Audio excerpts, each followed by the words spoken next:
Bueno, abran sus Biblias en la segunda carta de Pedro, capítulo 3, versículos del 1 al 14. Segunda de Pedro, capítulo 3, del 1 al 14. El tema el título de la conferencia de esta mañana se llama ¿Cómo vivir en los últimos tiempos? ¿Cómo vivir en los últimos tiempos?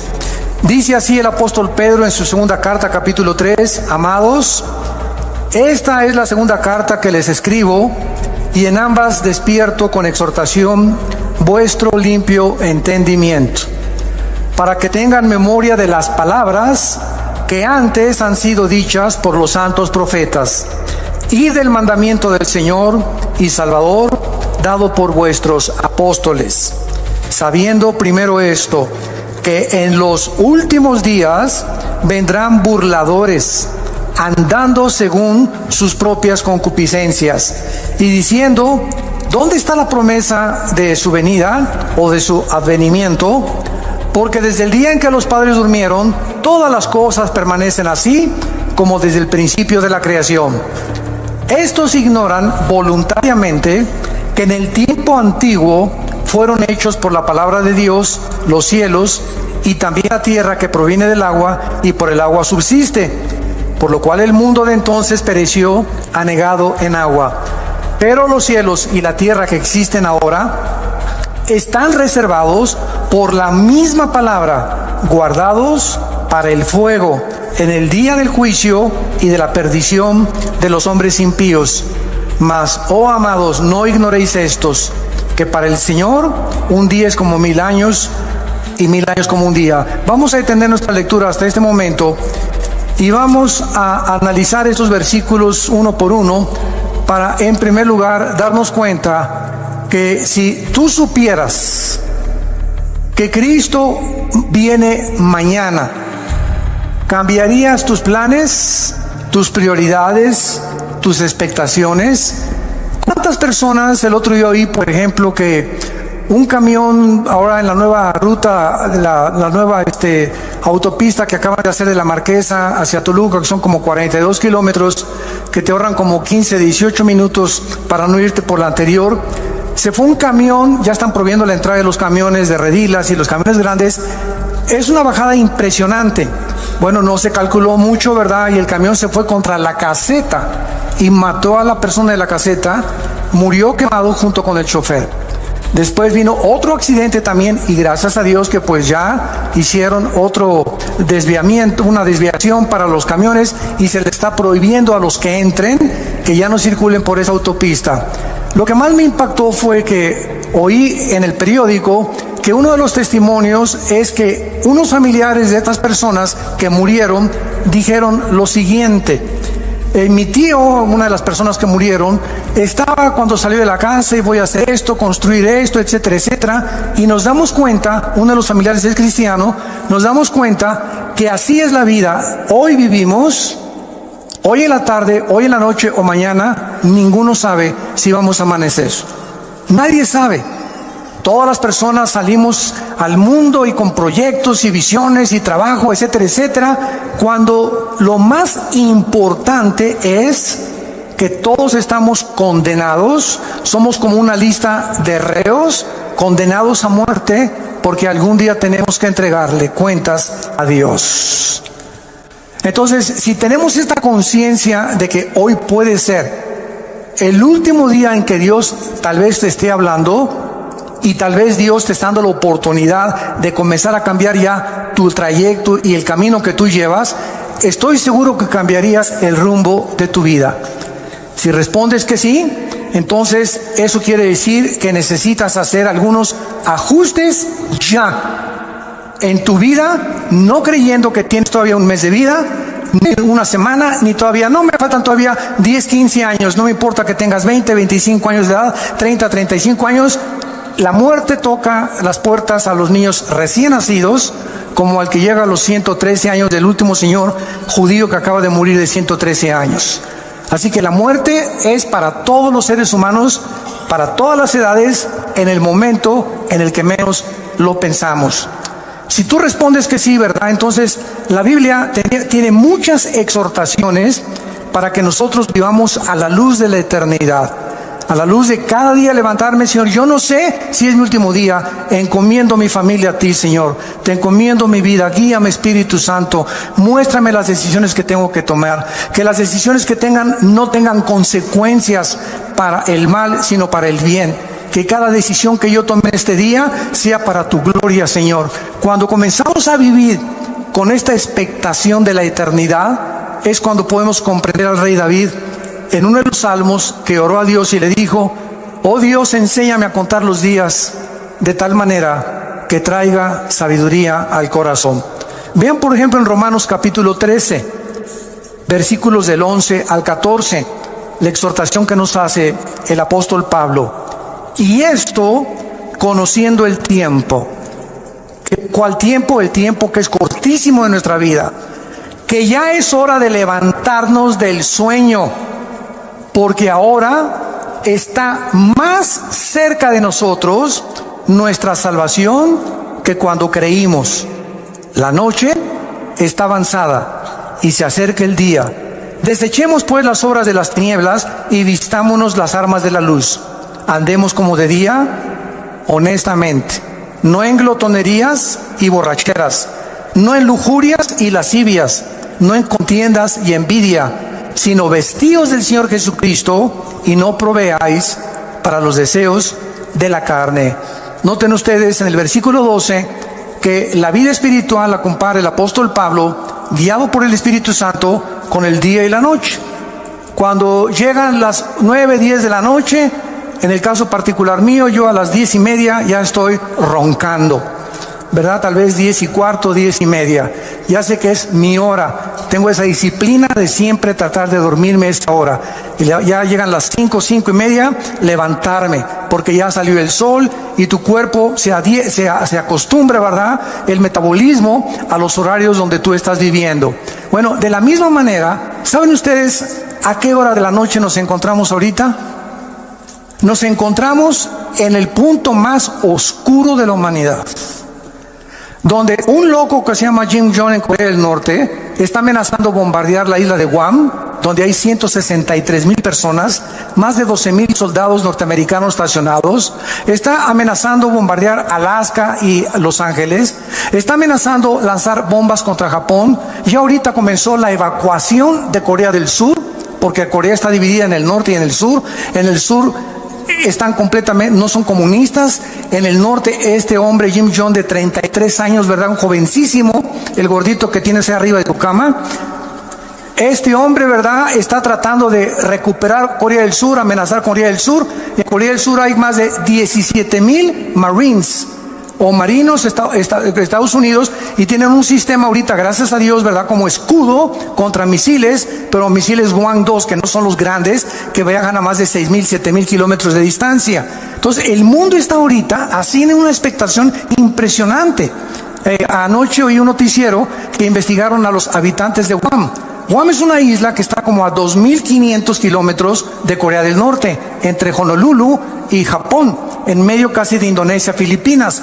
Y fueron a la isla, una isla preciosa, ni siquiera sabía que existía esa isla, en muchos mapas ni aparece. Entonces unas playas preciosas, pero está la estación más grande norteamericana de los portaaviones y de los aviones destroyers. Y comenzaron a entrevistar los periodistas a los habitantes de esta isla, preguntándoles: ¿cómo viven ustedes ahorita que saben que ustedes van a ser el primer blanco de este señor que ya amenazó que esta semana manda 4 misiles alrededor de la isla? Y simplemente la pura radiación de esos misiles, aunque no tengan todavía cabezas nucleares, es peligrosísimo para los habitantes. Y el 80% de los habitantes contestaron: es que todos nos levantamos en esta isla sabiendo que es nuestro último día. No esperamos amanecer. Y si amanece, le damos gracias a Dios. Sabemos que en cualquier momento ya estamos, ahora sí que ya con esta amenaza desde hace muchos años, desde los abuelos de este señor Kim Jong, que siempre amenazó destruir esa isla por odio a los americanos. Entonces, cuando dijeron esto, me llamó la atención, porque es la forma como un cristiano debe de vivir. Todos sabemos que al levantarnos tal vez sea el último día. ¿Sabes tú acaso si mañana amaneces? ¿Sabes tú un accidente en la carretera, una bala perdida, un asalto, un secuestro, una enfermedad? Que vais al hospital mañana. Doctor, me siento de maravilla. Discúlpeme, don Pancho, pero los rayos X dicen que usted tiene cáncer y hay una metástasis que se le ha cundido por todo el cuerpo. Oiga, pero yo me siento bien. Usted se siente maravilla. Los rayos X no fallan. Usted tiene cáncer y tiene 3 meses de vida. Y así, de la noche a la mañana, te cambia el panorama de tu vida. Estoy seguro que cuando alguien recibe estas noticias, cambia completamente su manera de vivir. Se enfoca ya en otras cosas, se da cuenta que realmente tenemos que vivir, porque muchos de ustedes no están conscientes de eso. Aunque sabemos que vamos a morir, casi nadie vive bajo la luz de la eternidad. Mientras observamos estos acontecimientos actuales, estamos al borde de una guerra internacional. Nos han bombardeado con correos. Oiga, es la tercera guerra mundial. ¿Qué pasa si Corea del Norte cumple sus amenazas? Trump va a contestar estas amenazas. Si contesta esas amenazas, ¿cuáles son las consecuencias que habría de muertos en Corea del Norte? Porque inmediatamente Corea del Norte bombardearía Corea del Sur. Por lo menos en Corea del Sur, el primer día habría 100,000 muertos. El primer día que este hombre con su artillería, no con misiles, con la pura artillería contestara si Estados Unidos atacara, morirían más de 100,000 personas. Ahora, hace 3 días, el presidente de China, Xi, le mandó un recado a Trump y le dijo lo siguiente: nosotros no te apoyamos si tú inicias el ataque a Corea del Norte. Si Corea del Norte inicia el ataque y ellos atacan a Estados Unidos, nosotros vamos a permanecer neutrales y no nos vamos a meter en el conflicto. Pero si Estados Unidos ataca primero y lanza el primer misil contra Corea del Norte o para destruir sus sitios nucleares, China dijo, entonces nosotros tendríamos que intervenir, porque le llamaríamos una agresión de acuerdo a las leyes internacionales de la justicia en La Haya, en Holanda. Entonces, vivimos un mundo tan incierto donde sabemos que ahora no son juguetes las armas que tienen los países. Rusia tiene una base nuclear en Venezuela, apoyado por Irán. Rusia tiene bases navales en Siria y está defendiendo Siria junto con Irán y con Turquía para que Estados Unidos no entre al Medio Oriente otra vez. El Medio Oriente está siendo convertido en el Islam por el califato, donde esperan al Mahdi, al Mesías, que nosotros le llamamos Jesucristo. Y el Medio Oriente está como una olla hirviendo, sabiendo en la Biblia que ahí, en esta zona geográfica del Medio Oriente, estallará la tercera guerra mundial, que en Apocalipsis 16, del 12 en adelante, se llama el Armagedón. Entonces, santos de Dios, si estalla ahorita una guerra con Corea o con lo que sea, no es la tercera guerra mundial. Faltan 3 guerras. Una antes de que venga Cristo en el arrebatamiento, y va a haber 2 guerras o 3 a lo más durante el periodo de la tribulación. Simplemente en el cuarto sello, Apocalipsis 6 del 5 en adelante, 1/4 parte de la humanidad va a morir. En la quinta trompeta, 1/3 parte de la humanidad va a morir. Y cuando venga la guerra del Armagedón, si no viene Cristo y desciende con nosotros en la tierra, nos auto extinguiríamos. La raza humana se autodestruiría del odio tan grande que existe en el mundo. Ahorita, en los últimos, escuchen esto, 100 años, en una ciudad llamada Charlottesville, en Nueva Jersey, antier, se levantaron después de 100 años un grupo de nacionalistas blancos, que son los que forman el famoso Ku Klux Klan, con los neonazis y con símbolos de la suástica nazi. En esta ciudad se levantaron para levantarse en armas y clamar que se necesita una reforma de los blancos, que los blancos deben de volver a gobernar Estados Unidos. Es el racismo en su último grado. En los últimos 100 años, esto no se había visto en Estados Unidos.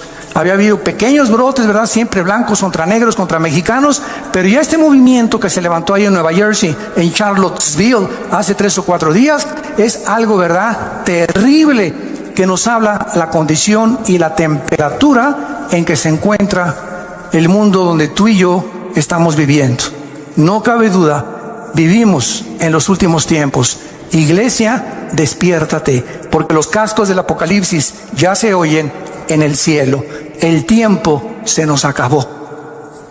Muy bien, vamos pues a ver de qué manera nuestra esperanza en el regreso de Cristo debe afectar nuestra manera de vivir. Regresemos a nuestro pasaje de 2 de Pedro, capítulo 3, y vayamos estudiando cada versículo. En primer lugar, aquí encontramos tres líneas de pensamiento en el pasaje que acabamos de leer, tres líneas de pensamiento a la luz de la realidad. Número uno, se nos exhorta en primer lugar cómo vivir en los últimos tiempos, vivir a la luz de las promesas de Dios. Esta es la primera cosa que se nos aconseja, particularmente relacionadas las promesas con el futuro. Veamos lo que dice el versículo 1. Amados, esta es la segunda carta que les escribo, y en ambas despierto con exhortación, despierto vuestro limpio entendimiento, para que recuerden, para que tengan memoria de las palabras que antes han sido hechas por los santos profetas. O sea, tenemos que recordar, en primer lugar, viviendo en esta última generación, recordar las promesas que en el Antiguo Testamento se hicieron respecto al futuro que tú y yo actualmente estamos viviendo.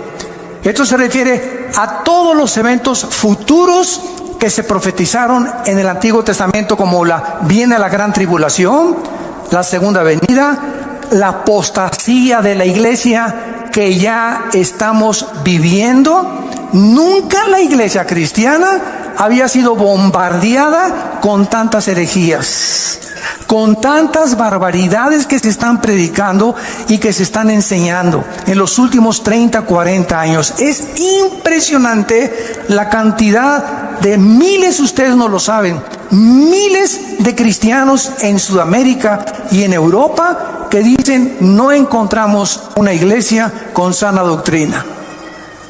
Y están reuniéndose en sus casas, nos piden nuestros videos, nuestras enseñanzas a través de los CDs, etcétera, etcétera. Tenemos más de 3.725 reuniones en casas en Sudamérica que se están alimentando con el curso que tenemos de ITI, el Instituto Teológico Internacional que dirige mi hermano Alejandro, y se están alimentando de eso 1 hora diaria y están juntándose en su casa porque no encuentran una iglesia de sana doctrina. Es impresionante.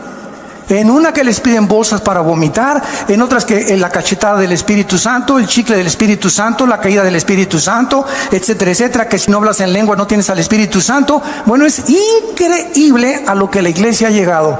Y millones de cristianos, por no tener una vocación para estudiar la Biblia sistemáticamente, por libros, etcétera, etcétera, caen en la trampa y se comen y son engañados con todo lo que oyen. Nunca corroboran si lo que les enseñan es lo que enseña la palabra de Dios. Tengan memoria que esto va a venir, no nos asustemos, como me dicen muchos pastores. Acabo de estar en Guatemala el último fin de semana, se celebró el 67 aniversario de Radio Cultural en Guatemala, en la ciudad, que es la estación de radio más prestigiosa en los últimos 100 años. Y esta radiodifusora celebró el 67 aniversario, me invitaron a compartir la palabra, y el sábado se unieron casi más de 1,700 pastores de diferentes naciones, de la ciudad de Guatemala, etcétera, etcétera. Y el domingo nos reunimos en el Parque Industrial y asistieron 18,000 personas. Entonces vemos nosotros que es una efervescencia de hambre de la palabra de Dios. Y cantidad de pastores me decían en Guatemala, hermano, es que necesitamos la sana doctrina, necesitamos regresar a las enseñanzas de la Biblia, a las enseñanzas que Cristo nos enseñó. Y yo el consejo que les daba es el siguiente: no se desilusionen, no se asusten.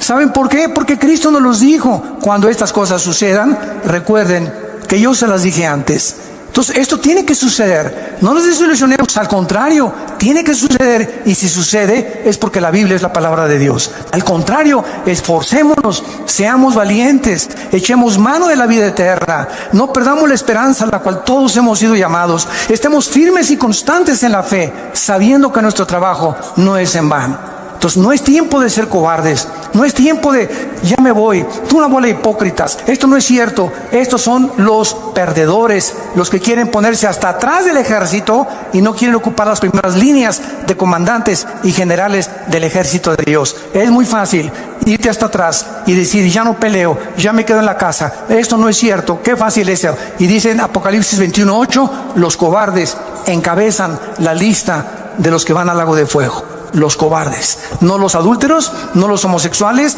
no las lesbianas, no los secuestradores. Los cobardes son los primeros que dice Cristo que va a juzgar. Muy bien, entonces todas estas profecías ya se han cumplido y la exhortación es que mantengamos estas promesas en nuestra mente, porque las vamos a necesitar. Dice el versículo 3, sabiendo primero esto. O sea, ¿por qué necesitamos recordar tres promesas? Porque en los postreros días, que es la época que estamos viviendo, que actual es la Biblia, vendrán burladores, andando en sus propias concupiscencias y diciendo, ¿dónde está la promesa del Hijo de Dios? Siempre ha habido guerras, siempre ha habido terremotos, siempre ha habido maldad, siempre ha habido pecado, bla, bla, bla, bla, bla, bla, bla, bla. Y así tenemos ahorita un mundo impresionante. Tú te metes, por ejemplo, a una conferencia bíblica, profética, y ves los comentarios. Hay buenos y hay negativos. Son puras mentiras. Es pura hipocresía. Y siempre hay estas cosas. Todas estas personas que mandan estos comentarios se les llama burladores. Y ahora es muy importante esto, porque eso nos explica por qué necesitamos aferrarnos a estas promesas. Un burlador, escuchen esto, no es lo mismo de una persona que tiene dudas, porque los que dudan honestamente están abiertos a las evidencias, pero el burlador es la persona que ni siquiera quiere oír las evidencias ni hacer caso de las evidencias o las pruebas que la Biblia ofrece para demostrarte que estás equivocado.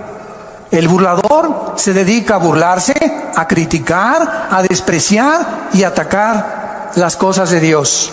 En el Salmo 10, en el Antiguo Testamento, David escribió lo siguiente, versículos del 3 al 5. Salmo 10, del 3 al 5. Porque el malo se jacta del deseo de su alma, bendice al codicioso y desprecia a Jehová. El malo, por la altivez de su rostro, no busca a Dios. No hay Dios en ninguno de sus pensamientos. Sus caminos son torcidos en todo tiempo. Tus juicios los tiene muy lejos de vista. A todos sus adversarios desprecia. Y en el capítulo 14, versículo 1, dice David, dice el necio en su corazón, no hay Dios. Lo más lejos que el hombre pueda llegar es reconocer que Dios tenía razón. Y a partir de ese punto ya no llegas más lejos sin Jesús en tu vida. Entonces es importante, ¿verdad?, darnos cuenta que por qué actúan estos burladores de esta manera. Regresamos a nuestro pasaje 2 de Pedro. Y dice el versículo 3, ¿por qué estos burladores que abundan en la televisión, en las telenovelas, en los programas y en las entrevistas del radio, en el cine, en las películas? ¿Saben ustedes, santos de Dios, por qué esta gente actúa de esa manera? Burlándose, despreciándose, riéndose, haciendo mofa de las cosas espirituales. Nos lo dice el versículo 3. Porque andan según sus propias concupiscencias. En otras palabras, son personas que no quieren que Dios se meta a sus vidas. Son personas que no quieren que haya nadie en el universo que les ponga 10 mandamientos para vivir. Son personas que no les importa ni tampoco les conviene tener un Dios a quien someterse. Ellos quieren andar. La palabra concupiscencia, apúntalo, significa pasiones sin control o deseos desordenados. No tengo ningún freno moral, me acuesto con el que sea, puede ser hombre, puede ser mujer, mujer con mujer, hombre con hombre, o puedo tener amante, puedo tener esposa, o me puedo acostar con mi novio o con mi novia. Son personas que no tienen frenos, están como caballos desbocados en la vida. Hacen lo que, como caballos bien alimentados, relinchan tras las mujeres que no son su esposa. ¿Y saben ustedes por qué? Lo dice aquí en 2 de Pedro, capítulo 2, versículos del 10, que describe este tipo de personas.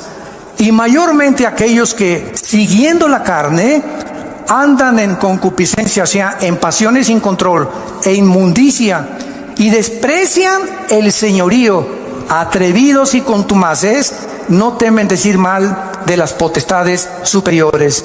Versículo 12, pero estos, hablando mal de cosas que no entienden, como animales irracionales, nacidos para presa y destrucción, perecerán en su propia perdición, recibiendo el galardón de su injusticia, ya que tienen por delicia el gozar deleites cada día. Estos son inmundicias y manchas, quienes aún mientras comen con ustedes, se recrean en sus errores. Tienen los ojos llenos de adulterio, no se sacian de pecar, seducen a las almas inconstantes, tienen el corazón habituado a la codicia y son hijos de maldición. Por eso se burlan de ti. Por eso te critican que eres cristiano. Por eso se mofan de la Biblia en los periódicos, en los libros, en las películas, en las telenovelas, etcétera, etcétera, etcétera. Porque detrás de estas personas se encuentra el 99% de las veces una vida de inmoralidad.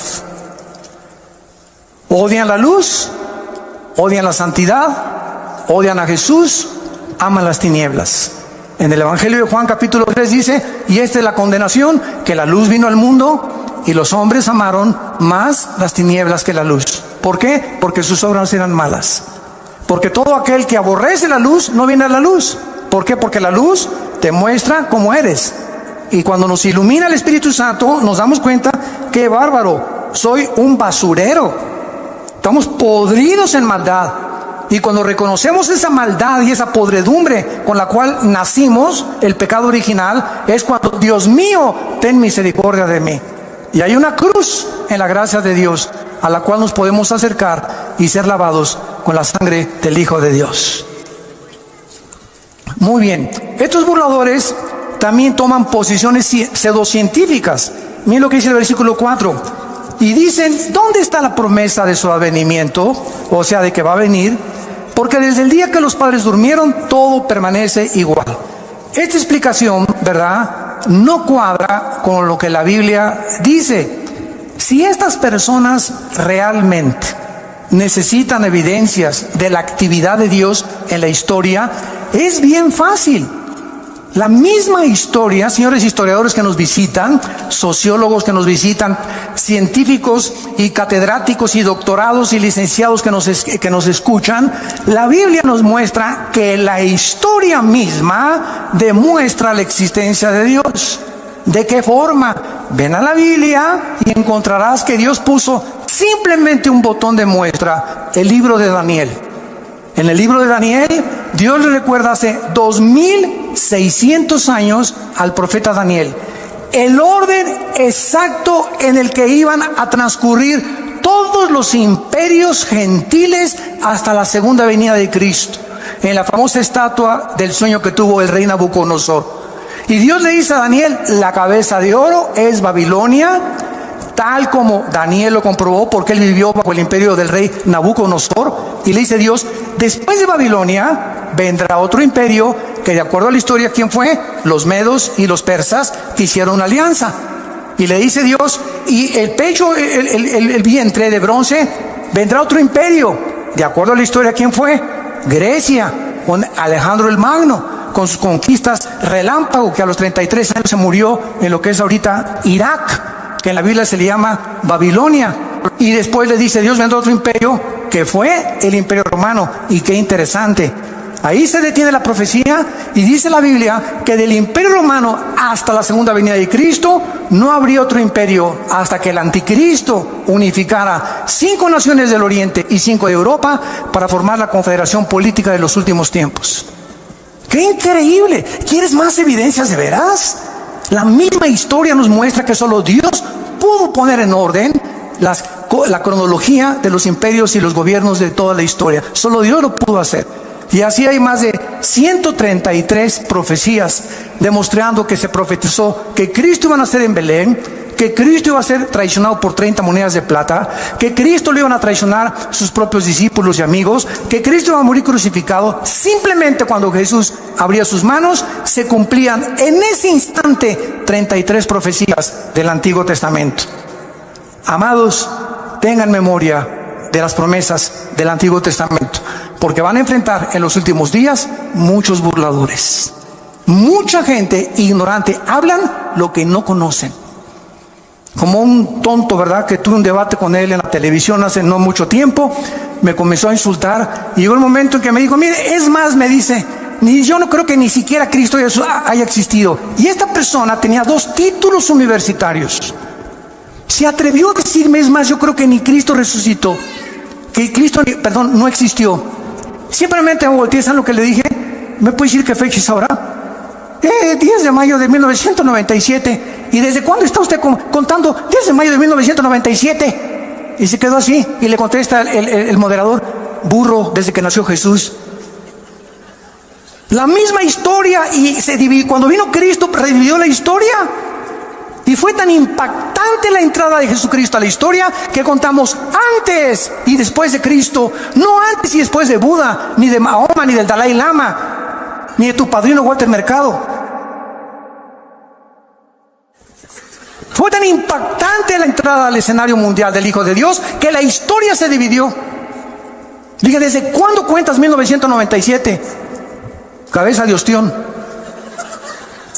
Impresionante, hablan tantas barbaridades, tantas tonterías. Bueno, así es como está el mundo. Tengamos memoria de esto porque se viene más y más y más la crítica y la oposición. Entonces, como decíamos, también toman posiciones pseudocientíficas.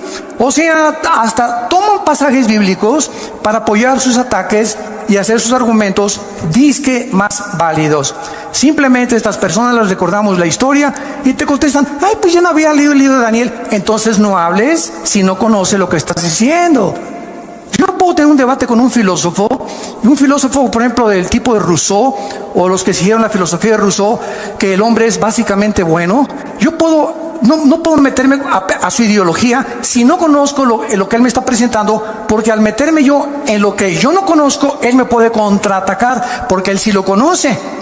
Entonces, si yo tengo un debate con una persona, tengo que conocer sus debilidades de la ideología que me está presentando, combatirla y presentarle las mías.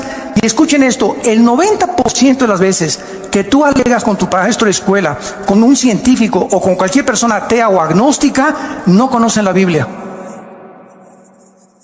No conocen más que son leyendas, este y el otro, puras tonterías, pero nunca, jamás han checado ni estudiado de una forma sistemática las evidencias y sobre todo las profecías. Entonces, te hablan lo que nunca han oído. ¿Quién te lo dijo? Mi maestro en la preparatoria. ¿Quién te lo dijo? Mi maestro en la universidad. ¿Quién te lo dijo? Lo leí en la revista Duda. Pues con razón tienes las dudas que tienes, compadre.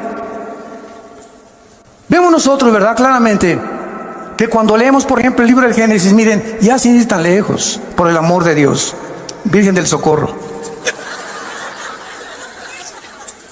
Hasta 1860 se descubren las leyes de la herencia por Gregorio Mendel.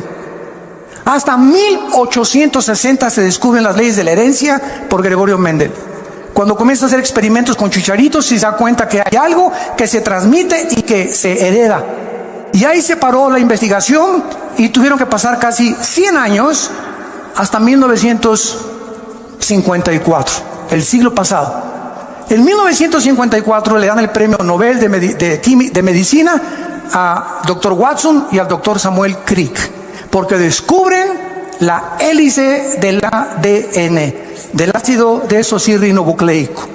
Hasta 1954, los investigadores comienzan a penetrar en el ADN y a descubrir que en cada una de las células que tiene el cuerpo humano y todas las cosas vivientes que existen, el cuerpo humano tiene trillones de células. Y en cada célula que tenemos, escuchen esto, en cada célula hay 500 enciclopedias británicas escritas. ¿Me escuchaste?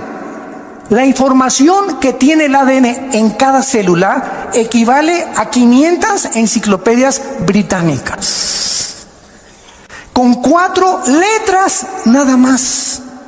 Y en esa información inteligente que cada célula tiene, está escrito tu color de ojos, tu color del pelo, mi color de piel, nuestra estatura, todas las características que tenemos y venimos heredando desde Adán y Eva. Abuelos, bisabuelos, tatarabuelos, todo se encuentra en cada célula. Entonces, el ADN y el código genético que tengo yo en mis células, le sacan una a Chita, y cuando examinan el ADN de Chita, no corresponde al ADN que yo tengo. ¿Qué significa esto? Que cuando se mezcla un perro con un gato, un burro con un caballo, un león con una cebra, el ADN impide a través de los aminoácidos de la biología que haya una mezcla de especie contra especie, porque entonces se rompe el patrón que Dios estableció desde el Génesis, como lo vamos a ver, capítulo 1, versículos 12 y 13, que todo tiene que ser de acuerdo a su género y a la forma en la que tienen ellos su desarrollo, como las frutas, los animales y nosotros los seres humanos. Cuando se cruzan dos especies, nacen híbridos. Cruza un caballo con una burra, ¿y qué nace? Una mula. Y cuando la mula la quieres volver a cruzar, no puedes porque es híbrida. Se rompió las leyes escritas casi 4000 años antes que Gregorio Mendel, papá. Miles de años antes que los científicos descubrieran que la sangre es la que produce el cuerpo humano y que la vida está en la sangre, y cuando se descubre la circulación de la sangre, la Biblia lo decía 3000 años antes. Antes de que se descubriera la proliferación bacteriológica en el mundo, de que si tú haces popó en la calle, o un perro hace pipí, o tu hijo hace pipí en la banqueta, o un perro, aunque el mundo es invisible, todas las bacterias, ¿verdad?, se elevan, y las amibas y todo, y la puedes tú respirar y te pueden entrar a tu organismo.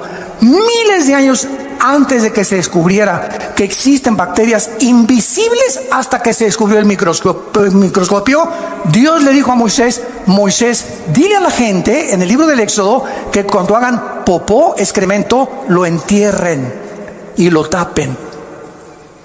Dios comenzaba a dar las leyes de la higiene antes que la ciencia las descubriera. Y así podemos seguir con cientos de ejemplos, evidencias históricas, evidencias de higiene, evidencias biológicas, genéticas, arqueológicas, químicas, del área de la disciplina que tú quieras. La Biblia es la palabra de Dios. Los cielos pasarán, pero esta palabra permanecerá para siempre.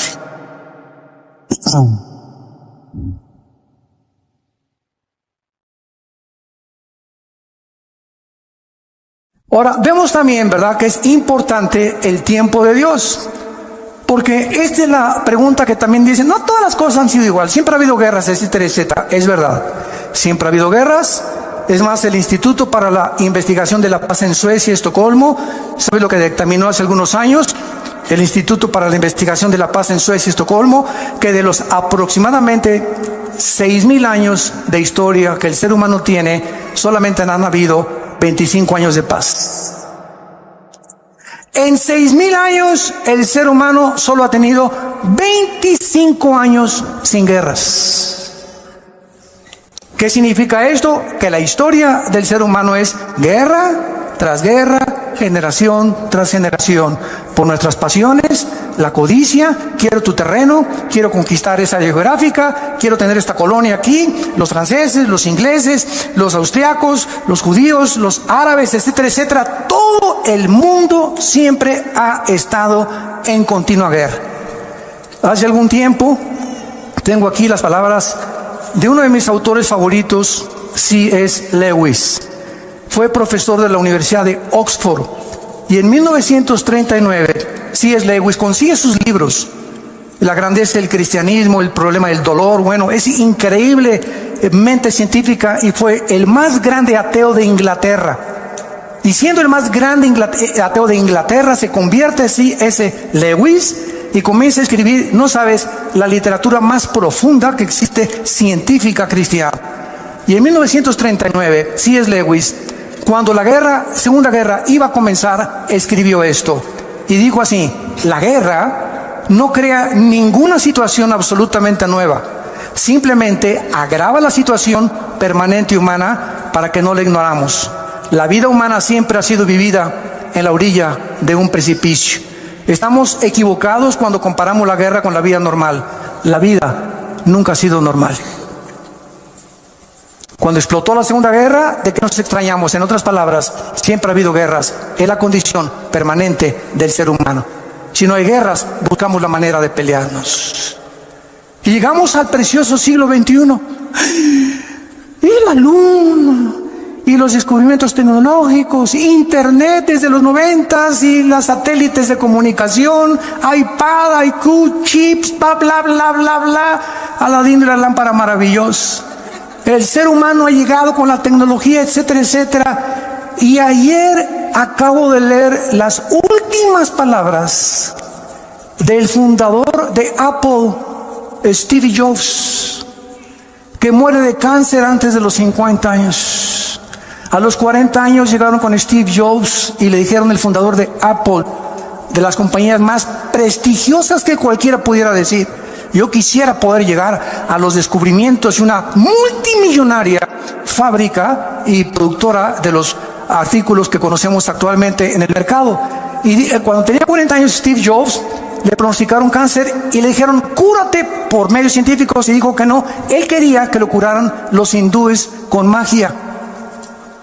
Y entró en el área del ocultismo. Y antes de morir, él dijo, ¿verdad? Lo que he descubierto antes de morir es que no he disfrutado nada. Lo más precioso de la vida es tu familia. Disfruta tu familia. Es el tesoro más grande que podamos nosotros tener. Nunca mencionó a Dios. Murió como un palillo el pobre hombre en un hospital sin haber jamás podido disfrutar su dinero, y los últimos 7 años murió con una neurosis excesiva, donde explotaba y se enojaba y corría a todos sus empleados porque la mosca voló. Qué vidas tan trágicas de personas que alcanzaron el éxito, pero se dieron cuenta que sin Dios nos echa a perder la vida, por la maldad con la cual nacimos y porque enfocamos nuestros talentos y nuestros dones en cosas que no tienen permanencia eterna. Entonces, el tiempo es importante, como cuando comenzamos esta conferencia. Tú no sabes si mañana vas a morir. Tú no sabes si esta tarde te ha hablado Dios por última vez en tu vida. No lo sabes ni lo sé yo. Y ante la luz y la expectación de estas cosas, analicemos nuestra vida si estamos en la fe. Examinémonos realmente si realmente tenemos a Cristo como nuestro Salvador, si estamos caminando con Él. Hace algún tiempo, les conté, una vez estaba ya a la salida de un desayuno en México y me alcanza en el elevador un señor y me dice: oye, usted es el que acaba de exponer la conferencia, a sus órdenes. Le dije. Me dice: usted debe saber muchas cosas, ¿verdad? Usted es teólogo. Le dije: sí, efectivamente, tengo 2 doctorados y una licenciatura en teología. Me dice: bueno, pues con esos títulos que usted tiene, me puede responder esta pregunta. Le dije: dígame usted, ¿por qué Dios no mata al diablo? Y me dice, no se quedó ahí, y me dice: porque Dios es todopoderoso, ¿verdad? ¿Qué dice usted? Amén, amén, Dios es todopoderoso. Entonces, si Dios es todopoderoso, ¿por qué no mata al diablo? Y déjame decirle antes que me conteste, y si no lo mata es porque no es misericordioso ni es amor. Fíjense usted la pregunta que me hizo, ¿no? Entonces yo le contesté, le dije: dele gracias a Dios, porque si Dios acabara con el mal ahorita, comenzaría con usted.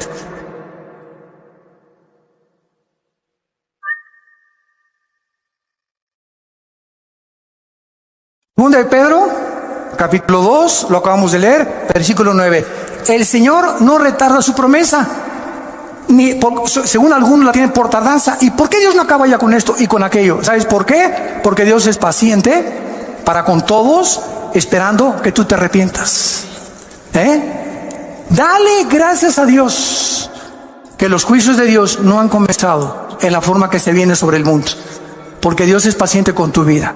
Te va a seguir hablando a través de tu esposa, a través de tu esposo, a través de tus hijos, a través de tus amigos en tu trabajo, a través de las conferencias en YouTube, en Internet, en las iglesias cristianas. Dios nunca deja de hablar, porque es paciente con tu vida. Pero llega un momento en que tú has decidido no creer. Y tienes la luz y tienes las evidencias, pero no te conviene. No es que no creas por falta de evidencias, como dijo Carlos Sagan, el último ateo del siglo XX, astrofísico. Es que si tuviera más evidencias para creer en Dios, hubiera creído en Dios. Pero detrás de la vida de este hombre, ¿verdad?, no había las características que él deseaba, porque no le convenía entregarse a Dios. Y es la tragedia humana, que la luz vino al mundo y los hombres amaron más las tinieblas que la luz. Ahora, en cuestión del tiempo, ¿verdad?, Dios no percibe el tiempo como todos nosotros. ¿Por qué no acaba ya Dios con todo? Porque el tiempo de Dios no es como tú lo piensas. Les voy a hacer una historia interesante relacionada con esto, que tiene algo de humor. Un hombre llegó al cielo y le preguntó a Pedro: Pedro, en el cielo, ¿cuánto es un minuto? Y le contestó Pedro: un minuto es 1.000.000 de minutos aquí arriba. Esto es interesante, le dice el hombre, y le volvió a preguntar: oye Pedro, ¿y un peso cuánto es en el cielo? Y dijo: no, en el cielo un peso es más de $1.000.000. Y entonces este hombre se quedó pensando y le dijo: oye, ¿me puedes prestar un peso? Y le contestó Pedro: sí, claro que sí, dame un minuto. Qué burro, ¿verdad? Así es. Dios está fuera de nuestras 4 dimensiones, y para Él un día es como 1.000 años, dice el Salmo 90. Entonces Él no está de acuerdo, ¿verdad?, en el tiempo como nosotros, como transcurre aquí. Aquí el planeta gira sobre su eje en 24 horas, se traslada alrededor del Sol en 365 días, que hace un año, pero Dios está fuera de nuestra galaxia. Él está fuera de las 4 dimensiones. Tú y yo vivimos en 4 dimensiones. Dios es un ser extradimensional. Entonces Él enfoca y todas las cosas las ve completamente diferente a nosotros. Y cuando estemos en el cielo, después de que veamos lo que nos espera y las bendiciones que vamos a tener, y qué Disneylandia, ni qué Reino Ventura, ni qué Riviera Maya, ni Honolulu, ni qué nada. Cuando estemos ahí en el cielo, vamos a ver nuestro pasado y todo lo que sufrimos, 50 años, 60 años. Mira, en tus 60 años que has sufrido, desde que tú naciste no fueron puro sufrimiento. Cálmate, ya le ganaste a Job.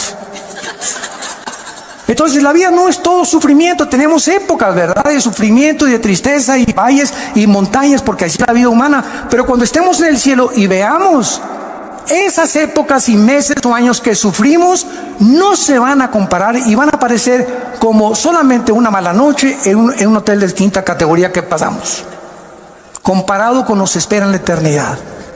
Y diremos ahí: valió la pena vivir para Cristo. Y ahí voltaremos hacia atrás y diríamos: ¿de eso nos estábamos quejando? ¿Teníamos tanta prisa cuando la eternidad nos está esperando, con las bendiciones infinitas que Dios tiene para todos aquellos que le han entregado su corazón? Es por eso que nosotros debemos vivir a la luz de la eternidad. Dice el versículo 9: el Señor no retarda su promesa, sino que es paciente.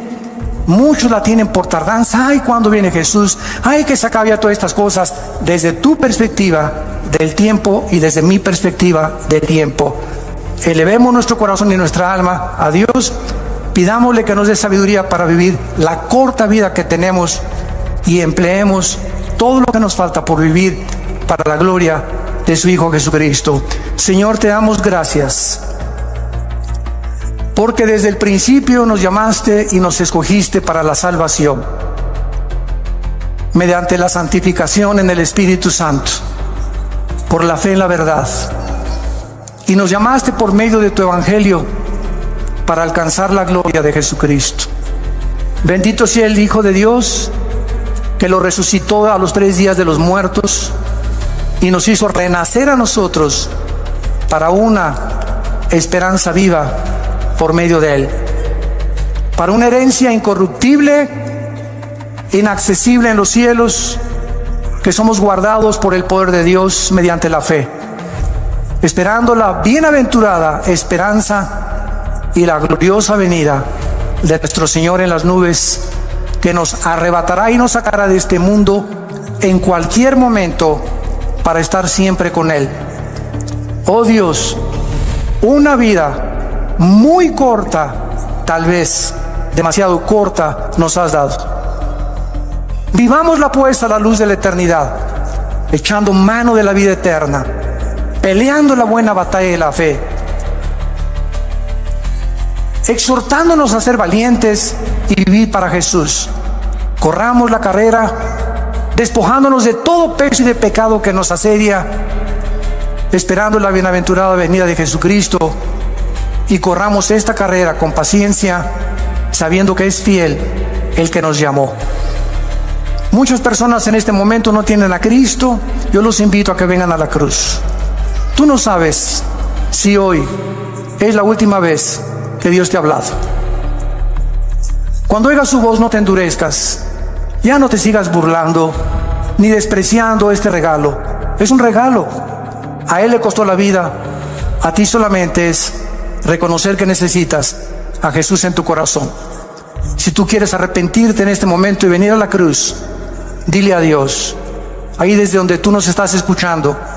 Tal vez nos están escuchando de muchas cárceles, de muchas camas de hospitales, de muchas salas en sus casas. Donde te encuentres, dile: Señor, perdona mis pecados. Ya no quiero vivir en el camino que llevo. Doy gracias porque en esa cruz pagaste con tu sangre por ellos.